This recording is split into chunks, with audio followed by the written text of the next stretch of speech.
মায়া, যেদিন তোমার হাসি মাখা মুখ আমি দেখেছিলাম সেদিন মনে হচ্ছিল তোমার প্রেম বলে কিছু আছে। ভেবেছিলাম তোমার জাদু করে রাখবো আমার মনে শিউরিতে।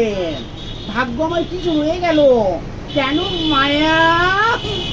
আমার দুর্বলতা শুধু নিয়ে যখন যা কি তাই বলেছ, কি পেয়েছি?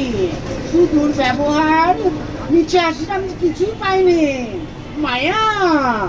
আমার মন যে প্রতি নীরব রাত্রি ভেঙে যায়।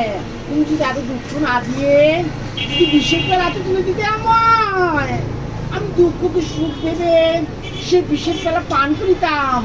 কেন মায়া এত কষ্ট বাঁচিয়ে রেখেছো আমায়? কেন আমার শেষ পরিধান দিয়ে আমার খেলনা পুতুল বানালে? তুমি যে বড় অস্থিরতা কাটিয়েছো আমায় মায়া। শেষ।